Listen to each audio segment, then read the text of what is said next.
Hello and welcome back to What's Cooking and Gardening 242. Today I am out this evening harvesting seeds that so I can plant later on in the season. am harvesting sunflower seeds, bok choy seeds, some lima bean seeds, some pigeon pea seeds, and I'm going to store those for later on in the year. But my sunflower seeds, I plant them continuously through the year. I always have sunflowers in the yard. So if that is something you're interested in, stay tuned as I began harvesting these seeds. Today, I want to encourage you to save seeds from your harvest. Don't be so quick to pull your plants out. Let them go to flower and save the seeds. There's a lot of benefits. There are many benefits in saving seeds. For example, I know for me, there have been a number of times I've been searching for seeds and I had to wait until the local nurseries or hardware store bring them in. Whereas when I've saved my seeds, I had them and I was able to start my garden earlier than some other gardeners because they were still waiting for seeds to come in. Also, what I loved and what I've noticed about seeds that I've saved and replant is that they have a tendency of doing a little bit better and growing even better than the year before. And I think it's because they would have already been climatized. And so they're used to the condition and the climate here. And they seems to grow a little bit better than first time when you first buy them and out of the package. Another thing is it gives you an opportunity to share with friends. A number of times, I have flowers growing in my yard and friends will stop by and they'll be like, oh, I love that flower. And I'll be like, oh, it's easily grown from seeds. And here are some seeds you get to share, as well as you get to start growing them, whether it's indoor, if it's too warm out, you can start them a little bit earlier and you just have them. I know some of my flowers, like for example, the zinnias, I just take the head off and just sprinkle it and drop it right where I know they would pop up next year, or whenever they feel that the weather is good for them and they're ready to pop up, they'll just go ahead and pop up. So let's see what seeds that I decided to save, and I hope you enjoy this.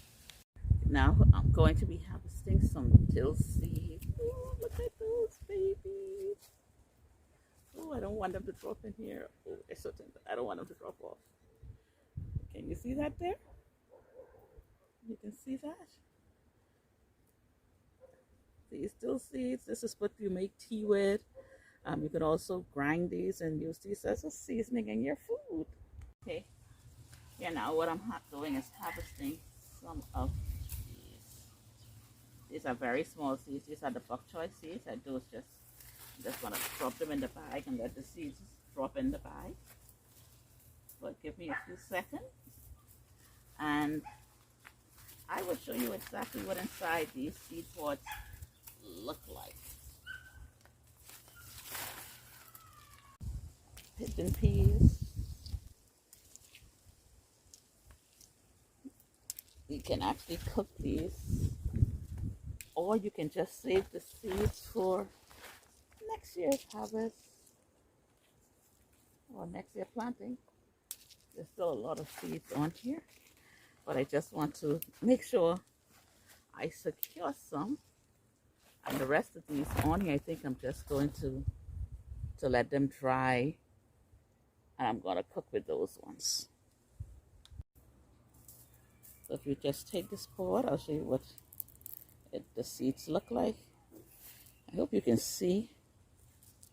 Can you see all of those tiny seeds? They're very tiny. And these are the seeds that I'll be using next season for my bok choy. Hopefully it wouldn't get dark too fast and I can harvest all of these seeds I have to harvest today. If you notice, all you do is you're going to just bend these out. As a matter of fact, I think I'm going to let this dry a little bit more.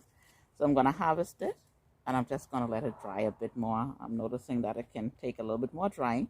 And I'm going to put these up and I'll be sowing these seeds later on in the year, or at least sometime in the next couple of months.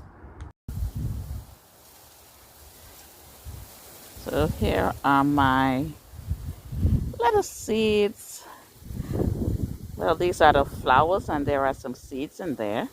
And I will be harvesting those to plant in the fall. I am so excited about saving these seeds. I don't have to buy these next year or in the fall.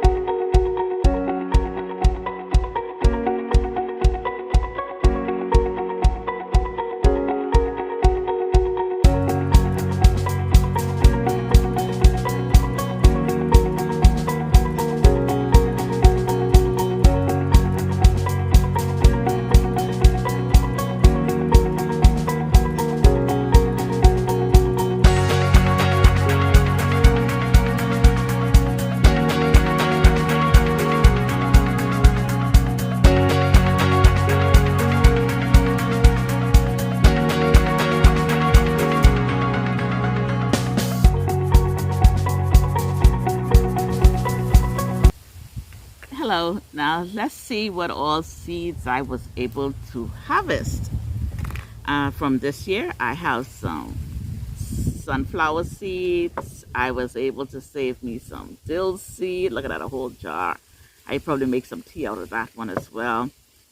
I have some hyacinth bean. This year I grew them for the beans, but I think next year I'm going to grow them just for the flower. I really didn't like those that much. But I do love my lima beans, and I will definitely be growing those again. And of course, my pigeon peas, I love those. We were able to save some bok choy, some pink zinnias,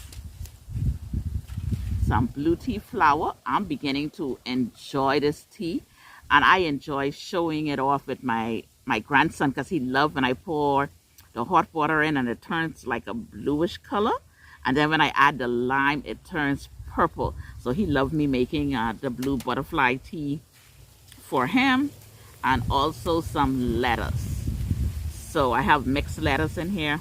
I'll just cascade these in the fall, and that will be my collection of seeds. And I say, you know, if you have it, why go and purchase it again? You know, don't throw it away to go and rebuy. Don't do that. So here we go. Like I said, I do thank you for joining me today. But one more thing to keep in mind about saving seeds. For example, if you notice, I didn't save too many of my squash seeds or things in the squash family. Things like my watermelons, my pumpkins, my cantaloupes and cucumbers. They're all in the squash family, and they have a tendency of cross-pollinating or each other, and then you wind up planting the seed and you realize you don't have plants that's true to seeds, and they come out sort of, I don't know, because I've had some experience with that where I think my cantaloupe and cucumber crossed, and I got something that was didn't taste good at all. It wasn't nice, so I just go ahead and purchase new seeds for things in the squash family. I know some people said that they've been successful with the pumpkin, but I don't know if I'm willing to try that anymore because I'm already not the best when it comes to growing squash. Squash is not one of the plants that I've really learned how to grow well. I have had a little success, but not as great a success as I would like to. So I don't do that. Also, when it comes, I will do another video on saving wet seeds. Things like cucumber seeds. If you want to go ahead, I know if it's open pollinated, then you can go ahead and save those. And your tomato seeds, open pollinated again.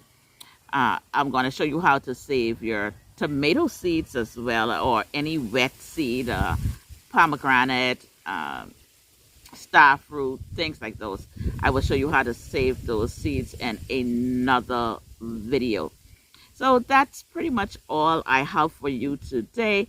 So until next time, please go ahead, like, share, and subscribe if you find this information useful. And thank you, and see you next time. Bye.